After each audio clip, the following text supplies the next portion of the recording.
She's my red light kisser, lurking in the mirror, stopping traffic, but it's alright.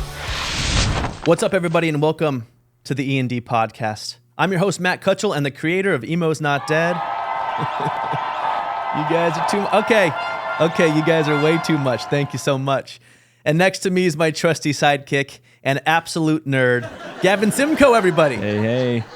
This is kind of crazy because this is your first time showing yourself to the world, you know? Yeah, I'm not usually in front of the camera. How's it feel? It's awkward. Is it awkward? Yeah, but we'll get there. We'll get through the awkwardness. We'll figure it out. Just to give you guys a little bit of a background on Gavin, Gavin is the director of operations and marketing for Emo's Not Dead. So all that shit that I don't want to do or that I can't do, it's him. Merch, fulfillment, Email marketing, paid marketing. advertising, management of your broken here. I mean, all that shit. Yeah, he just kind of like, this is my business partner at Emo's Not Dead. And the point of this podcast is to have fun, to talk about the scene, emo music, punk rock music. We're going to have insanely amazing guests on. We actually have, I'll just fucking say it because we can. Pierre of Simple Plan will be on next episode. And we're just going to... You're letting the cat out of the bag early. Is that fine? That's cool. Why not? Let's get people riled up. You know, it's about... we can do whatever the fuck we want. We can do anything we want. It's our podcast. Yeah. And I guess our purpose of this podcast is to give you guys like a behind the scenes look of everything E&D, our cruise planning, stories from the cruise. We are obviously going to talk about doing a music festival one day, and we want to kind of just talk with you guys about it and show you like the ins and outs of what we do at E&D, and just have a shit ton of fun. Yep. It's a topical podcast, right? So we're going to talk about recent shit, but then we're going to get into the future of what we're doing and get a little insight into you, you know? I mean, I think that's what the fans want, right? I mean, you're out there, but I don't know. I'm in your lives and I see people ask you questions. I'm like, how has he not answered that out there yet? By the way, I hear you on that. And sometimes I feel like I never do interviews, right? I hardly ever do. And it's not that I don't like them. I do enjoy interviews. It's more that I am so busy with other things, writing the album, the cruise, putting together the cruise, reaching out to the bands, the Felt Emo Might Delete videos, coming up with podcast stuff. So like, I love the creative stuff more than going on someone's podcast. Yeah. Not that I won't do it, but I think you're right. I think that like, let's at least treat this first episode as almost like an interview. Yeah. Where you can ask me questions that maybe the fans want to know. Yeah. All right. Shit. Okay. So let's dive in. What are we talking about? Really, how did E.N.D start? Like what, started with a funny video. We know that part. But, what kind of brought you into like wanting to do the merch and bring it into events and the original music? Like what was the inception point for you? Yeah. So I guess the long story short of how it started for people that don't know, I have told the story. I believe I told the story on the Emery podcast, but if you haven't listened to the Emery podcast, you might not know. I've been on social media. I started on Vine. I was a Viner. And when Vine shut down, I moved my audience over to Instagram and Facebook. And at the time, my Facebook had about 70,000 followers. Was that a tough pill to swallow? Like going from Vine where you were in the... And I do want to talk about Vine a little bit more because it seems like there's a high percentage rate of people who made it out of Vine that are successful now. Yeah. But like going from Vine where you were pretty well known and then being a nobody again on Facebook, like was that tough? Oh, dude, I was bummed. I was super bummed. Yeah. I got to 2 million followers on Vine, and that was my life. That was my bread and butter. That got me out of a restaurant job. Like, I was doing brand deals, and like I finally was able to say bye to all my restaurant friends and be like, guys, I'm moving on to bigger and better things. I made it. I was making a couple $1,000s a month. I had cheap rent, so I was able to pursue my career in entertainment and making comedy videos. So yes, dude, it sucked because suddenly one day, we got the heads up a couple months in advance that Vine was going to be pulled from under our feet. And I panicked and I started trying to get everyone over to Instagram. It didn't translate. Dude, I probably, of my 2 million followers back then, I probably got a couple 100,000 over to Instagram, so it's something, but not everybody. Yeah. And then my Facebook, I got like 70,000 people over there.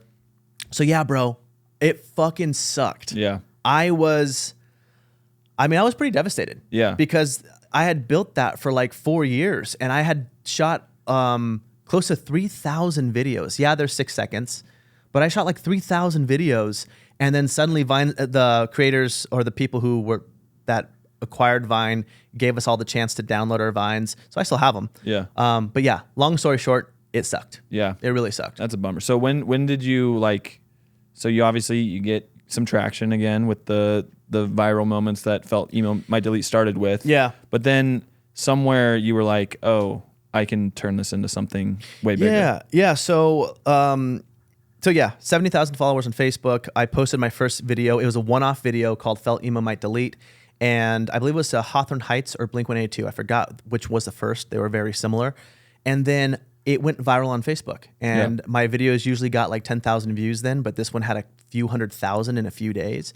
So I thought it was a glitch. I was like, there's no way that of my 70,000 followers that this is a viral video. So I shot another one, called it Felt Emo Might Delete. Again, not creative, just did it again. We still do that. And we still to this Like day. we really shouldn't do. We really shouldn't do that. I know, bro. At this point, it's just a joke. To where the third was called Felt Emo Might Delete, and the fourth and the fifth, and now we're like 30 something videos in, and they're all just called Felt Emo Might Delete. Yeah, our search engine optimization is fucking trash I know. on YouTube. As the nerd behind E.N.D, you hate that shit. I hate it, but like, you know, we talk to experts on who know YouTube and know what we should be doing, and when I'm having the conversation with them about changing the titles, it bums me out. But why? What do they say? I mean, because they want us to Mr. Beastify everything, right? They want these catchy headlines, these catchy titles. They want, you know, the thumbnail to be, you know, a little bit more clickbaity. And I get it.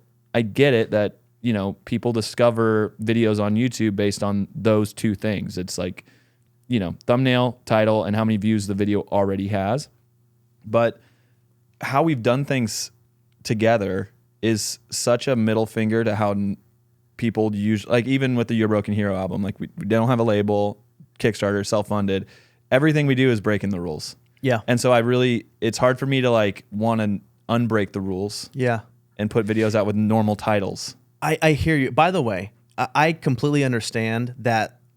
Listen, Mr. Beast's crew and all these huge YouTubers, they have it down to a T. They have it down to a science, right? We're alternative. Right? Yeah. We're part of the scene. Like we didn't ever really, we care about the content, but that's it. We don't care about the right thumbnail. We don't care about this. We don't like we kind of just say fuck it and do our own thing. And there's something kind of cool about that because we've never really cared. When you came on board and you're more of the business minded person, if you will, about how we got a mosquito. If you guys heard that. This thing keeps the mosquitoes off my naked body. No, but when you came on board and you were like, dude, I love Emo's Not Dead. I love what we're doing. Like, here's how we can shift things and like let's maybe try different titles. Like, I understand it because you're right. Yeah. And we'll see, dude. And like we might change. We them. might change it. them next week. Actually, not saying that we're not going to, but like, yeah, dude. I think that one thing that I like that we did the Felt Emo Might Delete videos. This is the first episode of a podcast. We want to not change things, but give you guys more. And I don't want to, how many more Felt Emo Might Delete videos can we do? We'll probably squeeze some more out, but I want you guys to have a place that you can come to, have us interview your favorite bands, talk about their albums, talk about funny stories, and just, have another outlet for you guys to just get your content. So I'm stoked that we did this finally, dude. Yeah, 14 months in the making. I've been talking about it forever. Yeah, like it. But anyways, back to the question. Yes, right. Yeah. Because I need to know, like, because I haven't even had this conversation with you, honestly. Yeah. Like I've heard the Emery podcast and we've had the convo, you know, lightly, but like, when did you realize you had something bigger than just a video? Because, you know, I don't want to like. I definitely don't want to toot our horn on where Emo's Not Dead is positioned right now in the scene, but you know, somewhere it became more of a pillar to artists and the fans. I mean, I started out as a fan, right? So like, when did that click for you where you're like, oh shit, I actually have an opportunity to be something in this scene? Well, I think seeing the engagement on these videos and how viral everything went, that was an idea. We did a video, I believe, to like a My Chem song or something, and it recharted. And I remembered there was an article that came out and said, out of nowhere, almost 20 years later, My Chem re-enters the charts, and it was our video that was going viral. It had millions of views in like a couple weeks. And I had my team look into it, and they're like, yo, like this is counting towards their spins. So yeah. And I was like, damn, I can't believe that these videos have enough of an impact to rechart a band. And then so this was all kind of happening within the same couple months. And then I started getting recognized, not from like my Vine, not from like just a random video. I had people like roll their car windows down and be like, Emo's not dead. How the hell did they recognize you? Well, because I am regular Matt in the beginning. Oh, that's right. And then okay. I transform. Yeah. But so I remember I was going for a walk, and this car drives by, and they scream, "Emo's not dead." I was terrified because I had my AirPods in, and I just kind of pulled them down. Pulled you back to when you were younger, and people would scream out the car at you for wearing girl pants. Dude, exactly. People used to scream for wearing girl jeans, but now they're just fans, and it was great. And I was like, what? They're like, Emo's not dead, dude. I was like, oh, thanks, dude. I wasn't used to that. Yeah. And then now I get recognized more from Emo's not dead than any of my other shit. So I think the moment that I realized was when the virality was real, and when the third or fourth video went viral, when one of our songs charted the artist, and then when people started recognizing me in public as the Emo's not dead guy, I was like, fuck. There's something here. And what made it special is, listen, it's great that people loved me for my comedy before this, but the scene means so much to me. I grew up in it. I was on Warped Tour for 4 years. I looked up to bands like Under Oath and Taking Back Sunday and Emery, and they're the ones who got me into emo. So like the fact that I can play a part in bringing the revival of emo back, that means everything to me. Yeah. Yeah. I mean, I relate with that. I mean, I quit corporate America to chase a fucking Emo's not dead brand down. You know what I mean? Like it's the dumbest thing I possibly could have done, but it's worked out. Let me quickly add to that, because people are just now meeting you and learning from you. So I wanted to expand the brand, and I was trying to figure out how to. I was with a couple different merch companies that just weren't keeping up with the supply and demand, and I just had some issues with these companies. And I needed some help. I was like, I need some serious help on the merch side. So I posted an Instagram story, and I said, hey, I'm looking for someone to come join me at E.N.D as like a business partner to help me with my merch and fulfillment. And he saw my story, reached out to a mutual friend, my buddy Wes. Wes, I love you. You saved my life here. And then Wes connected us. I got probably 10 to 15 impressive resumes. I ended up interviewing 5 different people. And when I interviewed you, you were it. I was on fire. You were on fire, bro. I was on fire, dude. Like this dude had a full-blown presentation. Like no one else had a presentation. He goes, okay, I'm going to pull up this deck right now. And he pulls up his presentation deck and starts. It was a nice deck. It was a great deck. It was 12 inches, 12-inch deck. 12-inch deck. It was a nice 12-inch deck. And he pulls up his deck, and he literally starts going over where E.N.D is now, where he discovered E.N.D, where he thinks it can go by a certain year. And I'm like, this guy, this nerd. Yeah, and then I needed a nerd on my team. Then I quit the job 6 months later, and then joined full time. And by then we were working on the cruise. I was thrown right into the cruise. Yeah. Which was you're right. You were directly into that. Yeah, 2021, the summer of, we were talking about the cruise, which we didn't set sail until November 2022.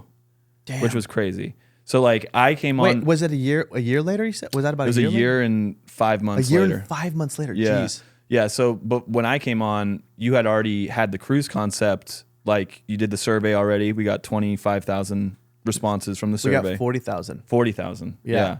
And which that was the aha, like we're onto something moment. Oh, really? So the cruise survey played into your understanding of how grand Emo's Not Dead had. Yes, Got because our team, our cruise partner, the producing partners, they said that the average to expect is between 2,000 to 4,000 for a big brand submissions. So long story short, for the fans who don't know, is before we chose to do this, to do the cruise, we sent out a 10-page survey, and it talked about where you're from, where would you want to sail from, what would you like to see, like a whole survey. And usually it's 2,000 to 4,000 people, I believe. And we had 40,000 people fill out a survey, and our producing partners were shocked. I was shocked, and that's when we knew we have to have a cruise. Yeah, and the fact that, I mean, if you know anything about digital marketing, getting 40,000 emails, like to even just click like I accept marketing from you is unheard of. Yeah. And then for it to be a 10-page survey and 40,000 people took the time, like I'm still blown away by that metric. Like we run email campaigns, capture campaigns all the time, and you end up with a couple thousand here and there if it's successful, but like to get 40, like that, incredible marketing on that. I guess we haven't even talked about the cruise as a brand since we set sail. We haven't. I feel bad because aside from some Instagram stories and Facebook stories, we haven't really shared much about that, and it's because it was so sick. All right, guys, taking a break to tell you about today's sponsor, Emo's Not Dead Apparel. You may have heard of it. If you haven't, Emo's Not Dead has the highest quality merch in the scene. They just released the E.N.D signature range, a simple yet subtle design that you can practically wear every single day. I'm wearing the black signature range hoodie right now, and I feel outstanding. The signature range is my everyday shit. Check out the signature range and more at emosnotdead.com and use the code podcast for 10% off your order. Now back to the pod. It was the time of my life. Yeah. And I'm not just saying that because it's something that I put together and I'm proud of. It was genuinely a magical experience to be on a cruise ship with all of our favorite bands and over 2,000 like-minded people. Like it felt like a family. Yeah. You know what I'm saying? Like the vibes were a 10 out of 10. And it was like the second we came on the cruise, I remember it feeling that way. Like there wasn't like a warm-up period. Like it was like the second we walked up those flights and got on the boat, it was like and I remember seeing the first bit of branding on like some turn, and I saw the elevators, and I immediately was like, oh, like I'm home. Yeah. Like it was pretty magical. Yeah, dude. I'll not wait. I don't know if were you with me when we first walked on? Yeah. Do you remember? I'll never forget this. I'm carrying just a cardboard box with like my emo gear in it because I didn't have anything fancy for it. Yep. I have that. It was a Home Depot box. It was literally it was it was classier than just a shitty box. It was a Home Depot. I was carrying a Home Depot box with my emo gear, my wig and my shit. And I remember I walked on and I didn't know what to expect, but like it's when you go onto a cruise, it's kind of like an airport where they have security and there's like a little bit of a line and you kind of check in with an agent, right? And I remember walking on and then suddenly I just kind of hear a, yeah, and like a woo. And remember people were just kind of like, people were like, yeah, dude. And they were clapping and I'm carrying this box and walking onto my cruise. And I was like, what's up, guys? It was such a cool experience. It's pretty wild. To like walk onto something that big. That was a big production for us to put together. Well, and you don't realize how big the fucking boat is until dude, it's huge. It's fucking huge. It's huge. Yeah. So the cruise, day one, I think I was still nervous. I mean, I felt like I was at home, like-minded folks everywhere, but we got rained out. And oh yeah, that's right. That's right. And I'm a little anxiety driven sometimes, and I was panicking that like we were just going to get rained out the whole time. Like we were in the middle of some storm that LA was having, which is crazy. We sailed out of LA and it rains one day a year here. Yeah. And it rained on our cruise. It rained. It rained on our cruise. But like, we recouped well. We reorganized where bands were playing, and we ended up getting into it. And then you just get lost. Like you get lost in this experience, this moment. So I'm curious, what were some of your favorite moments from the cruise? Like performances? So I will never forget the joy that I got watching Hawthorne Heights play the main pool deck. Oh yeah. I think the sun had just set. Yeah. The sun, like it was like a sunset show. The sun was just setting. And I'll never forget when they obviously played their last song, their biggest hit, Ohio is for Lovers. Love that song. It's an emo anthem. And the energy, I got the chills right now. I don't know if it's because it's 40 degrees in here and I'm naked or if it's because of Hawthorne Heights performance. But I remember I will never forget the joy that everyone watching got when Hawthorne Heights did their little speech. Right. And then you hear the guitar. That was when Ding-a-ling-a-ling. JT coined the phrase 401k emos. Did he? He called the whole crew. He was like, "You guys aren't elder emos. You're 401k emos," which I thought was funny. And I don't like the elder emo thing. We can talk about that later. But I don't either. I thought the 401k emo. The 401k emo is pretty cool. Good. It was good. Yeah, dude. So Hawthorne was a big one. So Hawthorne was a big one for me. I really enjoyed seeing Emery's hardcore vibe of a show. Yeah. Let's talk about that. It was in the lobby. Yeah. We had it in the roof. You could touch the roof. Yeah. And there was people crowd surfing. Yep. It was very low roof in this part of the lobby where these stairs come down. And so you can kind of watch from above the stairs. You can watch from the stairs. Right. And it was like you could probably pack in a couple hundred people down there. And I just remember it just going off. It reminded me of like a hardcore show. Like it reminded me like an old hardcore show where there was like, I mean, it was just packed. You actually had a mosh pit. I remember the security tried to okay, this is funny. So the security, our cruise partner doesn't normally do these kinds of cruises. And so it was funny to see the security that the cruise partner had hired for this, because they didn't know that moshing was going to be a thing, and they kept trying to stop the moshing. And then like 10 minutes later, I see the security guard moshing in the mosh. And someone probably said, "It's okay. This is what they do." Yeah, this is what we do. So the Emery thing was really interesting. The Emery performance was really interesting because it felt like a basement show. It felt like a house show, which is how I grew up, was going to these shows. And so that was pretty magical to have the spectrum of like getting the feeling of an old hardcore show in a basement all the way to these insane like pool deck sunset performances, like with Dashboard. Yeah. That was one of my favorite ones. That was so romantic. Yeah. I mean, he played in the middle of the crowd in the pool deck. He opened up his set kind of in this elevated stage in the middle, and had the whole crowd around him, which I thought was really, really special. The starry night above, very beautiful. That was our date night.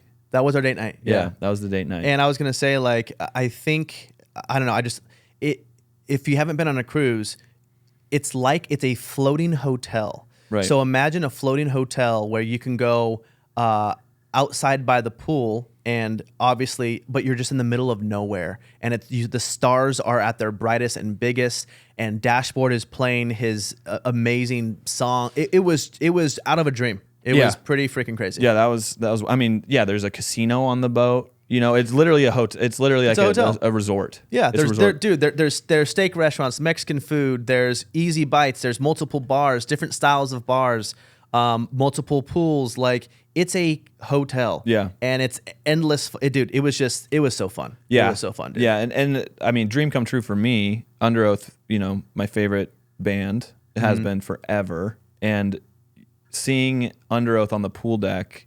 What I thought was really cool from as a content creator, like you don't think about it, but the wind while you're out on the ocean is something else, right? And so you have this stage, the light show happening. We have the smoke coming off the stage, and you have the wind doing a dance with the smoke and the lights. And seeing Under Oath perform on that pool deck, and Spencer's hair is going everywhere. Don't get me riled up right now. The smoke is going everywhere. It's creating these awesome patterns. It was like almost psychedelic, dude. Watching Under Oath. It was seeing Aaron and Spencer's hair just whipping around. I remember seeing it like in slow motion. Yeah. It was literally like out of a movie. Like, stars above, their hair was just whipping around. It was so fun. And they're so good. I mean, they're so fucking good. The energy that Under Oath had. And honestly, Silverstein brought to that pool deck. Yes. Silverstein brought people were going nuts. And so, I mean, a lot of the times people think that this music is old. Like, oh, those, that album, they're doing their 15-year, but these guys sound better than ever a lot of the times. The thing is, I think that there are some bands in the scene that just don't care as much. Yeah. And they're just performing to make the check, right? Oh. Bands like... Who are you talking about? We'll get into that later on another show. Bands like Silverstein and Under Oath, they care. Yeah. and they stay and they're so damn good because they've been doing this for years, but they still care. They care to put on a good show. Hawthorne Heights still cares to put on a good show. Like, they want to put on a good show. They want to sound good, and I will forever be bummed when I pay money and I'm so stoked to see one of my favorite bands, and I go and it just sucks, and they don't sing the song the way that it is that we're used to singing it. And like, They talk shit about the culture. they talk. Oh, don't get me started. There's a band. Listen, there's a band. I won't mention names, but I have before. There's a band that I love that got me into the scene, and they hate being called emo. And it's just like, dude, like, we're all having fun with this. Yeah, like, we're having fun with it. And honestly, like, I was probably one of the worst when it came to arguing about what was emo, what was post-hardcore, what was third wave. You know, I was really that kid growing up. Yeah. But like, dude, I'm 32 years old now. I'm going to lay down my sword on this. Like, looking back in hindsight, like, it all fed each other. You know, all these different subgenres of alternative music fed each other. And it's just amazing to me that people are still arguing or even going on stage and saying, I'm not emo, but I'm here. But I'm here playing an emo festival. Playing an emo festival. Oh, dude, I know, bro. It's weird. It's kind of weird to me, but I was gonna say, just to touch on that, I think that, like, because I get this question all the time, and this is my answer, okay? And I think that I think a lot of people will agree with me. The emo word, the emo culture, right? You can like Blink-182, and you can like From First to Last, right. I'll go to either show and have a great time. They fall under that emo music umbrella. But is Blink-182 an emo band? No, they're not an emo band. But guess what? They're embraced by the emo culture. I almost feel like emo just overtook the word alternative. Yeah. Yes. Like, yeah. In a weird way, it's like if you have long hair and you play some type of heavy music, you're emo in today's world. I think they took over the scene. Right. Like the scene in general, right? You could be a part of the scene, and you like Fall Out Boy and Blink and Weezer and also Under Oath and Emery and Silverstein, and you're part of the scene. Right. So I think that that's just like you said, that has taken over that meaning of what the culture is. Right. And people still push back on it, which is people push back and get offended, and it's like, why are you getting offended? People love it, and they love you. Right. Well, it used to have such a negative connotation, right? Because emo used to be the weak, sad, fragile, you know, kind of stereotype. Almost outcast when people in high school were wearing their black skinny jeans and their eyeliner. It was dismissive. Yeah. And so I do understand where it's coming from, but at the same time, you can own it instead. You know, you can own like, I don't know. It's you know who said it perfectly. Haley Williams, Paramore. Remember when we were young? Mm-hmm. At first, when she started talking about emo kids, I don't know if you remember this, but she gave like a speech at when we were young. As she sat down on the stage. When she sat down. And when she first started talking about it, I was like, oh no. I was like, please tell me she's not going to shit on the word emo. Right. But she embraced it. Yeah, yeah. And she's like, she embraced it. And she was like, we are all part of this. We are all emo kids and blah, blah. And I was like, thank you. Yeah, yeah. And she's the queen of the scene. Right. And it felt good hearing her like embrace it. Where the festival we're talking about, you guys, is When We Were Young. Yeah. It was the When We Were Young festival. Super fun. It was fun, but man, I might be too old for festivals. We walked 18 miles that day. Did we? We walked 18 miles with your pregnant wife. With my pregnant wife. Wasn't she 8 months pregnant? She was like 7 months. 7 months pregnant. Shooting, working at the Gibson booth, and rolling around. Bro, running around with that's a keeper right there. She is definitely a keeper. That's a keeper right there. Okay, we got a sidetracked on the word emo, and we're gonna have that conversation probably a million times. But getting back to the cruise, I do got to shout out Newfound Glory on their theater performance. Just to wrap up the best of the best performances there. There's two theaters. There's two theaters? There's one. Yeah. There's one theater. Yeah. There's another indoor venue. Yeah, it's a little smaller, but the theater is about 1,000 people indoors. Yeah. Yeah. Seeing Newfound Glory in that theater was another really special moment for me. Grew up with Newfound, obviously, and it was weird seeing seating somewhere Newfound was playing because you can tell just people want to move around, but they just did the most with it. And I love that Jordan came in costume. He was either the El Capitan Two Phones, dude. or he showed up as Popeye. His Popeye, yeah. And so I like it that they made it fun, and I think they were like the best theater performance that I saw. The Stardust Theater on that cruise is awesome. It sounds amazing. They were fantastic. And to your point on people sitting down, it's hard to have a seat when you're watching these bands, right? Yeah. Because you're restricted from jumping around more and whatever. But like, regardless, the theater's awesome. It looks good. It sounds good. And sounds Dave did really a killer job. Dave Pearson, our designer, he's in the UK. He designs everything that we do, all our merch, our emails, the web, everything. Yeah.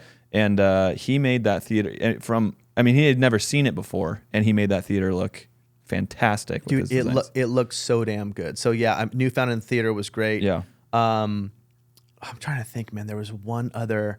And by the way, unfortunately, I couldn't catch every show. I was working. I was doing meet and greets. I was signing. You had to save your voice? I had to save my voice because I was so excited day one. I performed on the third night, I believe, or the fourth. Yeah, it was the third. Third night. Yeah. Day one, I practically lost my voice because I was yelling, I was screaming. I was at the Emory show and I was at Under Oath and Silverstein. And like, I was like, oh shit, I forgot that I'm performing on this cruise. Yep. So I had to go on vocal rest. That bummed me out, dude. Yeah. Because I had 2 days of just not being able to I still had fun, but I couldn't drink with my friends, and I don't know. I addressed that with Six Man for the next one, which Okay. we'll talk about soon. Okay.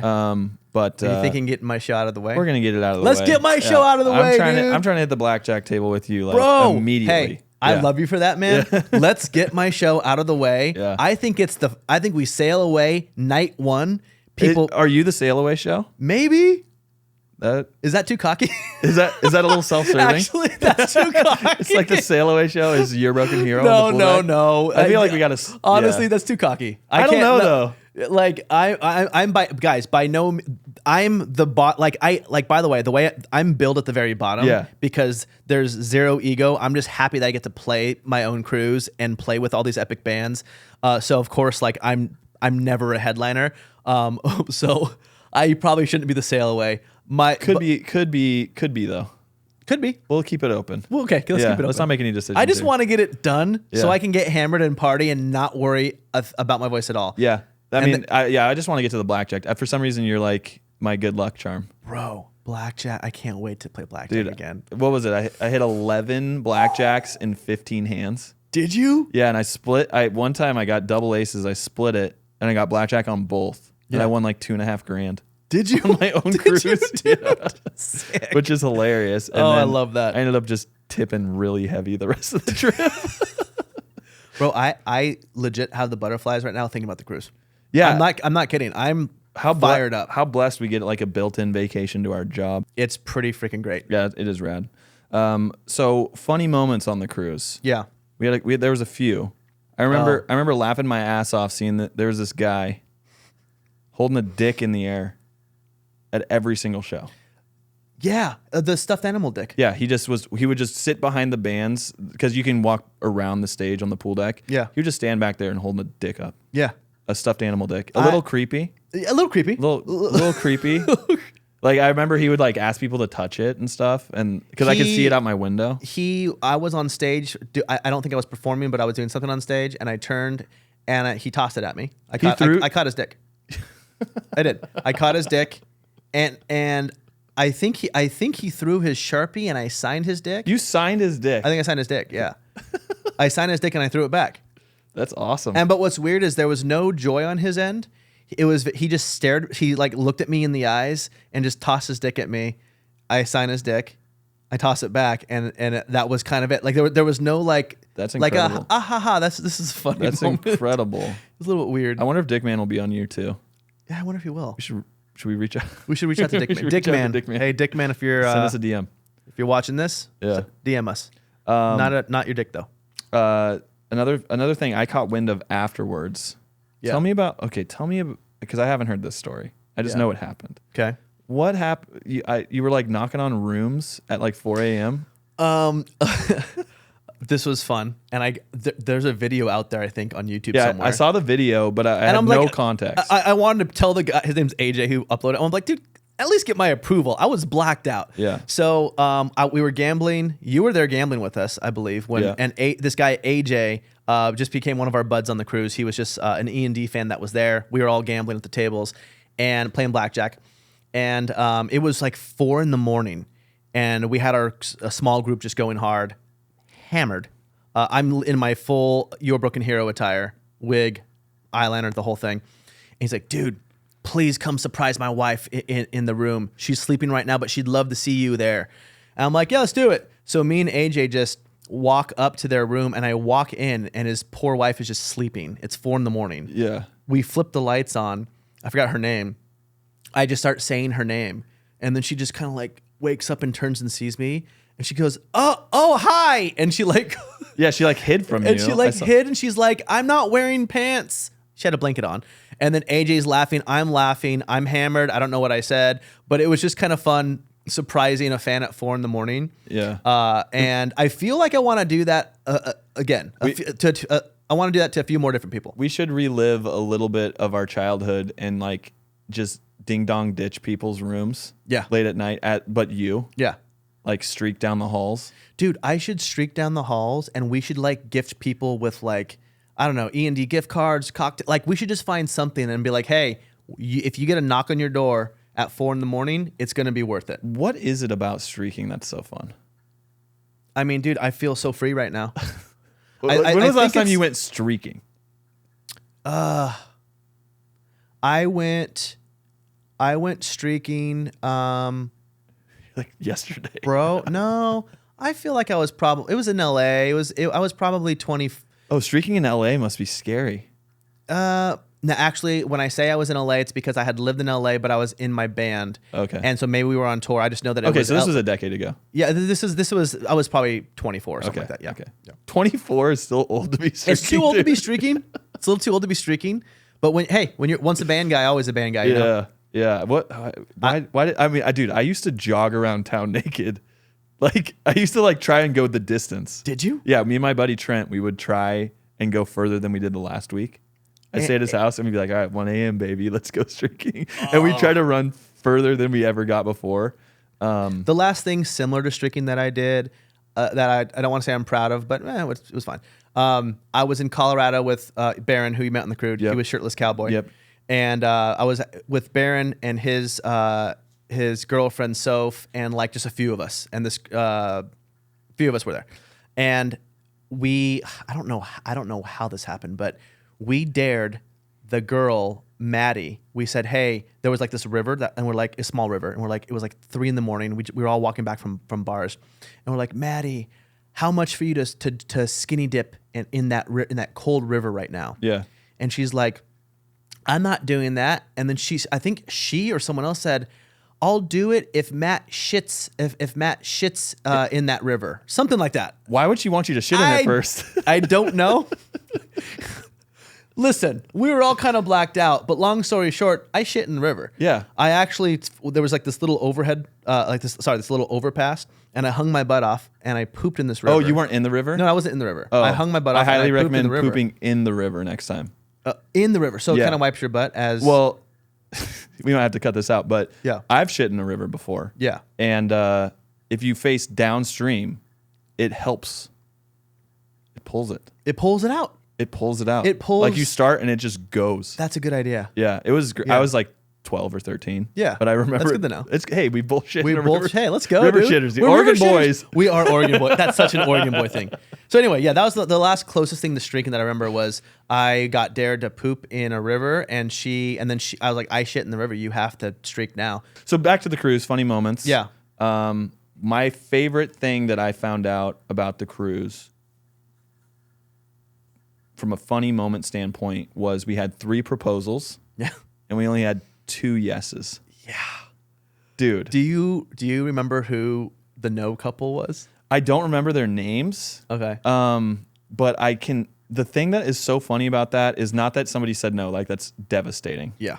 But the thought, and it was like night 1 or night 2. Yeah. The thought that you're on this cruise now with someone I know. who you just proposed to, and they said no, because you can't just swap rooms. Like there's rules. Like you're in that room now with that like it must have just ruined. I mean, they might have been the only people that maybe had a bad time. Hear me out. Was a proposal day 1, day 2? I think it was day 1 or day 2. Oh, that's rough. Yeah. So you're on the cruise, and you're just, as the guy, you're like, I just put myself out there. I just asked this woman to be with me for the rest of my life, and she said no. Let me say something here. Let me just. I am shocked when people say, or I found out that they proposed and the other person said no. Don't you just have to know? Like when I proposed to Ariel, I knew that she wanted to get married. I knew it. So I proposed, and I knew for a fact she was going to say yes. Did you know for a fact when you were proposing it was going to be a yes? Oh, absolutely. You just knew, right? Yeah. Because I feel, isn't that something that you talk about, that you're like, don't you start talking about kids before that? Don't you start talking about your future before that? Yeah, like I have an idea. It blows my mind sometimes when people are like, she said no, man. Also, on the girls' side of things, just say yes and deal with it when you get home. Yeah. You know what I mean? Like, throw the guy a bone, say yes, get home, say, hey, look, I didn't want to fuck up our vacation, but I'm not ready for this. God, like, that's I don't know. That's rough. Weird. That is rough. Okay, family. Time to take another break to tell you about our other sponsor on today's podcast, Emo's Not Dead Coffee. Emo's Not Dead Coffee is freaking delicious. I literally drink it every day. The coffee comes in 3 varieties: the Screamo blend, the Broken Heart blend, and the Triste Mexicana blend. Am I saying that right? I keep my cabinets full all month long with my coffee subscription. And as a coffee subscriber, I not only receive 10% off on my coffee, but 10% off all of my Emo's Not Dead orders when I add merch to my upcoming subscription. So come on down to emosnotdead.com. Get horny with us. The last thing I want to say about funny moments on the cruise, I do have to tell this story. It was the first time I met Goldstein. We were just getting deep. It was like 2.5 hours. I think we were talking about like the consciousness and what it is and like what God is. And it was 1 a.m. And this was the night Matt performed Your Broken Hero. It's 1 a.m. And all of a sudden we hear, "Dunna, you never liked the way I kiss." And we're like, whoa, why is Your Broken Hero coming through the loudspeakers? We thought it was like the song playing. And in my room, I had visibility of the stage from the backside on the pool deck. And all of a sudden, I realize that Matt is now back on the stage 5 hours after he performed initially, to a crowd of maybe 40 people this time, performing Your Broken Hero songs. And I think you even ran one song back to back. Yeah. I think you played Listen, dude. I was blacked out. Yeah. Okay. And I was with the last 40 people that were awake at, what time was it? It was 1:06. I Yeah. checked the video that I took. Yeah, so it was 1 a.m. Not many people were outside. It was cold, but there were still some people hanging out. We had just finished, I think, the karaoke or the live karaoke. Okay. And then I was on stage and I was saying goodbye to like the fans. And I was saying goodnight, and a lot of the crowd was like, okay, goodnight, and they went to another bar or late night snack or went to their rooms, whatever. Yeah. And there were 40 people still sticking around. Maybe 20. It was honestly, small. bro. It was small. Sparse, dude. Maybe 20. Yeah. And then someone goes, "Play another song," and I'm hammered, and I'm one like, person. yeah, and I was like, "Play another song, okay." so I looked back at the band who were still kind of hanging on stage because they were playing for the live karaoke people as well, and I was like, "You guys want to do one?" And they're like, "Yeah, okay, sure." I was like, "What do you guys want to hear?" And the person who screamed "Play another song" goes, "Tommy's Face." I was like, "This one's for you, buddy." It's like slurring my words. Oh my God. And we start playing Tommy's Face to the 20 people that were out there. And I like to think that it was the best show of my life, but when I hear the video back, I was hammered. Yeah. I look over and I'm like, who's doing the screams? And Dave Pearson, our designer, is up on the stage. And by the way, Dave is in a band, so he's like stage comfortable. Yeah. But he is rocking out at his microphone, giving you backup vocals. And I remember looking at Goldstein, I was like, do I go pull him off the stage? Like, is it like I couldn't? Yeah, I didn't know what to do. I was like, I feel like I need to protect you from your own drunkenness, but Yeah. then we just let it roll and it was fine. Hey, here's the thing. The beauty about Emo's Not Dead is we can do whatever we the fuck we want. want. And I was just having fun. I didn't care that I was hammered. I didn't care if it wasn't going to sound as good. I didn't care that there was 20 people there. I wanted to have a good time. Yeah. And so Dave coming up, he felt that energy. Yeah. I didn't see him, or I didn't even know that he was there because I was just drunk and looking at the crowd and, Yeah. and in my own world singing.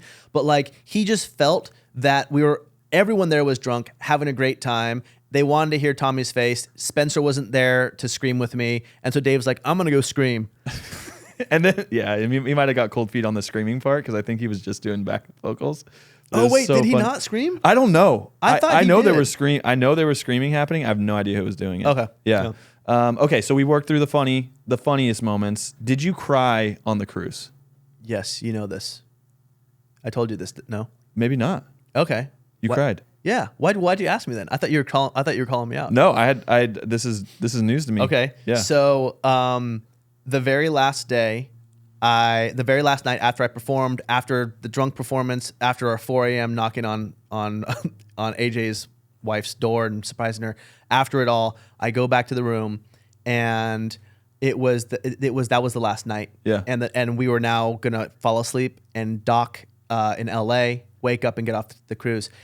It was a combination of being relieved that we did it. Yeah. It was a combination of being so proud of what we accomplished and what we did, that we had this idea called Emo's Not Dead that started off as a one-off video, and it grew to having our own cruise, and I just started crying. Oh, wow. I was crying like tears of joy, tears of happiness. Proud of yourself. Proud of myself. I heard so many stories. I would stop and talk to everybody, and I heard so many stories about what E.N.D meant to them and how it brought them and their significant other together before their significant other passed away. There was just so many stories, and I was just overwhelmed that I just let it go. And I was in my room, and Ariel, she was also there, and then she came to comfort me. She's like, "What's going on?" And I was like, I don't know, man. It was also a lot of alcohol. Yeah. That's rad. But it was, honestly though, it felt so surreal that we accomplished that. Right. And that was like the overall feeling was like, I'm like, damn, it took a long time for me to be proud of myself. Yeah. If that makes sense. Yeah. No, that's good. Yeah. And I mean, we did it, but also I do got to say, Six Man crushed that production. Yeah, our producing partner, Six Man, they are the cruise partner. Yeah. They are so amazing at what they do. They got Bert Kreischer's cruise. Bert Kreischer's they did? doing a cruise. Oh, yeah. Yeah. Oh, Bert likes doing naked interviews. Yeah. Doesn't he? Well, he's shirtless in all of his stand-ups. Oh, he does. He rips his shirt off. Yeah. Huh? Well, yeah. Or he starts shirtless. He starts shirtless. Okay. It's a little distracting. A little bit. Yeah. I wonder if this is distracting. People are gonna skip this. I'm just eye contact right now. Maybe we should blur my nipples too, just to, just in case. The whole episode, we just have two little blurs on my nips. Yeah. So, okay, my last question on the Yep. cruise. What was your absolute favorite moment? I mean, we've just talked about a lot of moments. I have a favorite moment. Okay. What was yours? Like the whole thing. I'd was like to ask you to go first, so I can Okay. think on mine. Okay. Yeah, go first. I know what's, mine. what's your favorite moment? Mine was seeing Cassidy Pope perform with you, Misery Business. Oh, that was fun. Yeah, she crushed. I mean, she came out and her mic wasn't on. I know. But she's just such a pro that she just kept going, and then her mic turns on about 5 seconds in, and she just hit every single note so much. She came out in this Gucci tee. Yeah. That was so sick. Like, her fit was good.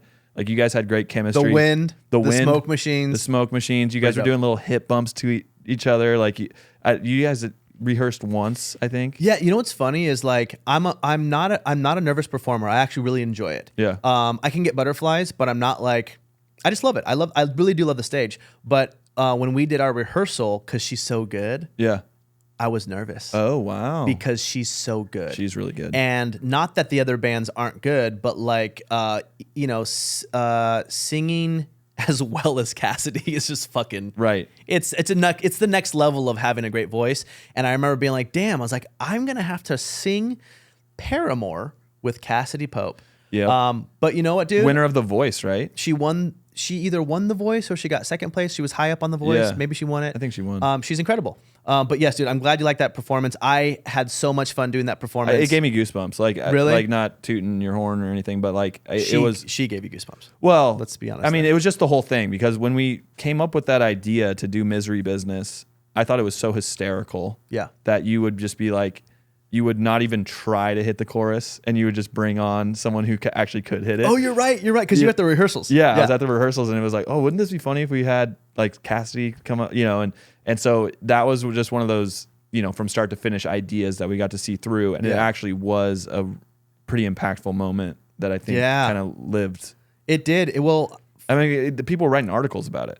Like that performance, I saw some PR on that. Well, so. I think what was so special about it. First of all, that's one of the best songs ever. Mm-hmm. It's a cult classic in the emo universe, and she just did a good job. I think I did a pretty good job too. I think it was just good. Yeah, it was good chemistry. I think it was just a good performance, and it was really energetic, and the fans it was fun. Yeah, that was my favorite moment. You've had some time to think. Yeah. By the way, I'm going to perform that again because it was so fun, and it is a fan favorite. And I'm hoping that we're not going to give names yet because it's not out yet. Yeah. Is this going to be out by the time we announce the cruise? It's not. No. Okay. So the girl that's going to be performing this year? Yeah. Well, I'm not going to say that name. Okay, all right. What? Do you want me to? No. Yeah. But Save a little but something. she's great, and I want her to. I'm going to ask her if she wants to come out and sing that part. Yeah, I love that. Hopefully she'll say yes. I love that, and hopefully she can live up to Cassidy Pope and nail that. Yeah, I think she might be able to. So my favorite part on the cruise, oh man, that's truly, truly, truly so difficult because I had so many amazing moments. When I wrapped the Your Broken Hero performance and we were all gambling, I was on cloud 9. Okay. And I just enjoyed. I got my biggest performance out of the way. My voice was good enough for me to feel comfortable with my set, and we all just had fun. Yeah. And it was time to let loose and drink. And I remember just loving all the fans that were there and getting in conversations and gambling with you guys. And I know that seems like not a big moment. Is like, I enjoyed playing blackjack with you guys. That was probably my favorite moment. Yeah, that was sick. I really loved just hanging and playing blackjack with the E.N.D fans on board and my friends and my playlist on the stereo. And your playlist on this, yeah. The playlist I'd been working on for 15, 20 years. Oh, yeah. Is playing throughout the entire cruise the entire time. Yeah. It was awesome. That was sick. So sick. I'm going to go with that. Okay. That was Yeah. a great time. That's a good, and I won a lot of money in that moment. So yeah, that was great. Hell yeah. So the cruise and that performance is actually when we decided to. I mean, we were serious about Your Broken Hero before. We had done Tommy's Face and A Letter to Ashley, but when I saw the performance, I remember going up to you and being like, "We have to do an album now. Mm-hmm. We have to do this." Yeah. Like the fans loved it. You honestly surprised me. Thank you. Yeah, like I was like, because you hadn't performed on stage like that for over a decade. Yeah. And it's not that I doubt you, but you do surprise me sometimes when you're so good at what you do. Thank you. And so I remember talking to you and I'm like, dude, we got to do an album now. And we had been sitting on this Oprah video since COVID. I forgot. We filmed that a while ago. Yeah. You filmed that in Hawaii. Yeah. In COVID during Love Island filming. Didn't we film that in 2019? No, 2020? 2021. Oh shit! Sorry, 2020 is when COVID really. Yeah. Okay, so it's 2021. Yeah, you're right. And you were in Hawaii. You filmed this, and we were thinking we were going to do a Kickstarter campaign for the Your Broken Hero album, but we had cold feet. We weren't sure if the fans would support it. Yeah. And that the cruise is what led us to feeling confident in our ability to put out a Kickstarter campaign that the fans funded in a actually a surprising way also. Yeah. And now we're embarking on a full Your Broken Hero project. I remember when we were coming up with the number that we wanted to reach, and we were like, we know that 55,000 can't make a full album, but it'll get us some of the money to record some of the songs, but then we're gonna have to fund the music videos ourselves. I remember going over that, and so was it 55,000 that we set? It was $50,777. Okay, so it was $50,777, and we made that our goal. And I'll never forget when I dropped the video. Did we not make that in the first day? It was or like 2 days. We hit the project in like 48 hours. Yeah, in a couple days we hit that goal, and then the fans just kept supporting, and that's when I was like, "Oh man, we're making a full like you feel that it's real because if you don't get the funding, then we'd have to go back to the drawing board to see how are we going to raise money to make an album." Yeah, and the album is this is an expensive. This is the most expensive project we've ever done. Yeah. and we raised $293,000, Yep. and it's still not enough. I know. Well, by the way, Which is I think, crazy. bro, I think a lot of people don't understand how expensive video production, song Yeah. production, it's expensive. If you're working with people that are good at their jobs, Andrew Goldstein is a hit producer. Yeah. He's a hit songwriter. Like, look up Andrew Goldstein and you'll see he's got so many hits under his belt. Like, and he's hooking us up. Yeah. He's giving us homie rate because he loves it, and he's one of our friends and he loves what we're doing, and it's still expensive, and like these music videos, they're not cheap. Like, Well, we decided not to go for a record label. We're doing it all independently, skirting the entire music industry. yep. We don't have management. I mean, you're a manager right now. Yeah. I mean, yeah, you're right. We don't have management right now. Yeah. And to your point, I don't want the restrictions from a label. Yeah. We don't want them to say, this is your single and it's coming out in summer. Right. I want to fucking write a record and be like, Gavin, can we film a video next week and put this out? Yep. And you're like, let's do it. And then we just do it. Right. You know what I'm saying? Like, for instance, the next song that's coming out, that Red Light Kisser, I can give the name. Yeah. It's called Red Light Kisser, and we have such a legendary feature on this song. And I'm just so stoked that it's our way. Right. Whenever we want to, whenever the video's done being edited, we can be like, let's drop it in a couple days, and we can just drop it. We Yep. don't have to send it to the label and have the label be like, we don't like the way this is or the way this is. Like, we just get to do what we want to do. Yep. And that's why I'm so happy that the E.N.D fans are continuing to support our brand, so we can do that.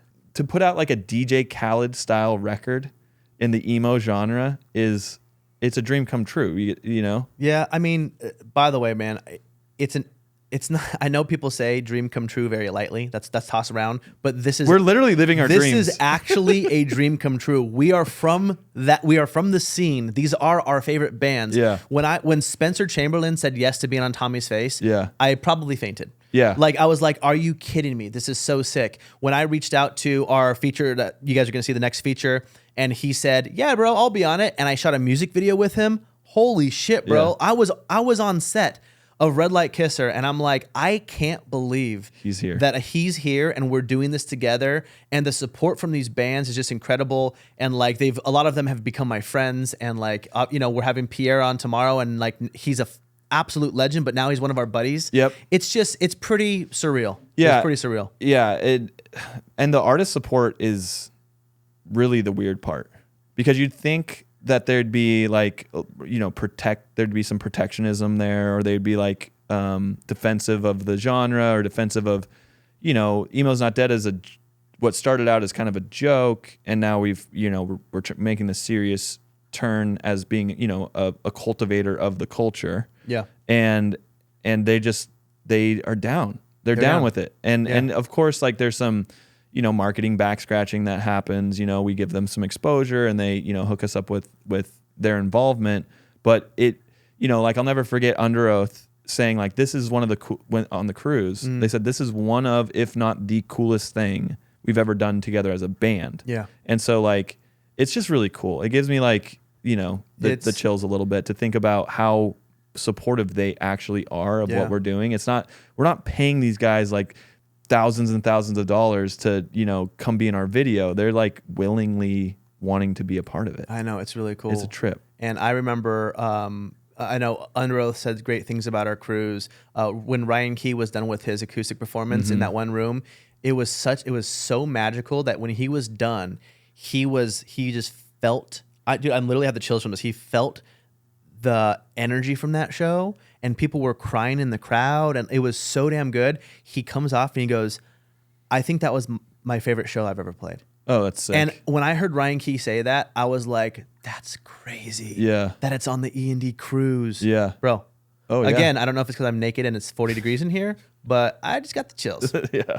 Okay, so what is next? Like, where do you see E.N.D going? I mean, obviously we have the cruise. Yeah. Year 2. Yep. It's huge. Cruise Year 2 is big. The Yearbook and Hero album we just talked about. What's next is I'm in the middle of writing this album, and I want to put out a great album. Right. And I don't want to. A lot of bands have if you want to call them B-sides, where they're like, it's a good enough song to throw on there, and we have 2 hits on the album.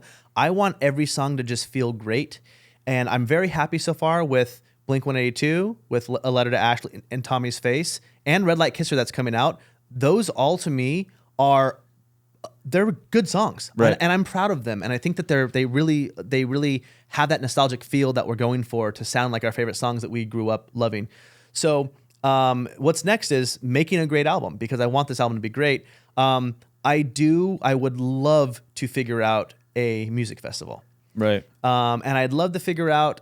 I don't know if I want to call it a festival, but I'd love to figure out more of an experience. Yeah. The cruise was such an experience where everyone was in one place for 4 nights and 5 days, and becoming a family and gambling with the bands and at the bars with the bands, and like it was so magical that how can we create that, but like maybe on land, but elevate it. But yeah, and that's really what I didn't quit my job to do shit the same way everyone else does stuff. Yeah. Right. And so like for me, when we talk about a festival, I'm like, how can we make it, because When We Were Young was great. And like the sheer scale of When We Were Young is crazy to think about.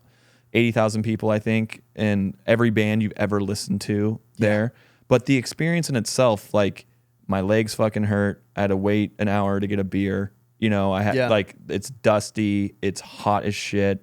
It's not the experience that I want to have at 32. I'm not 18 anymore. Yeah. And so when I think about the festival, I really think about how we can elevate it to a place where a music festival like of this genre hasn't been to yet. And I think I don't know. I'm excited about. But by the way, it's like you said, an elevated experience that feels good. That's not shitty thrown together vodka sodas, and like it feels more elevated. You can get some nicer drinks. You can have a shaded area to chill at. You can, maybe there's a pool at I don't know, like something to just give people the bands they want to see, the energy they want, but the comfort. Right. And I think we both agree on this, obviously, that's what I want to come up with for possibly something that we do.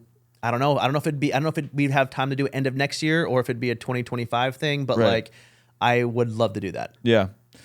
All right. Well, anything else that you think is in the future for us? You know what? I think this is a great first episode, man. Not bad. I had a great time doing this. I am really cold.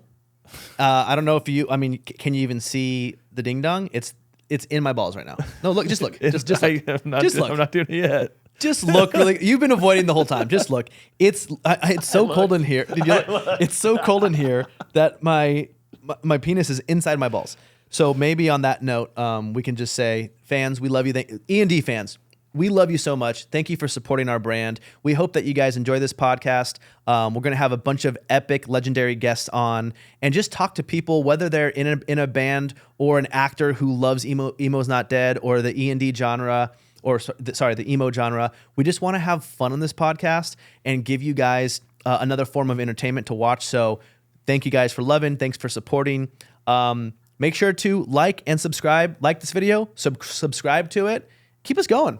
Yeah. I mean, we need to put out more content. We want to put out more content. Yeah. And this is a way for us to not have a big video production and give you guys some information. We're pretty tight on info most of the time until we have an announcement. So yeah, I mean, check out our Twitch. New Twitch platform is out. Got some new merch out there for everybody. Yep. The signature range, which is blanks and low key, really comfortable shit. Again, elevated merch. And yeah, we're going to be doing this every 2 weeks. Yeah. Cool. Again, you guys, thank you so much for your support. Make sure to like and subscribe. Help keep emo alive. We love you. Let's go. Peace. So, dude, check this out, bro. Stop. Dude, it's inside my balls right now. She's my red light.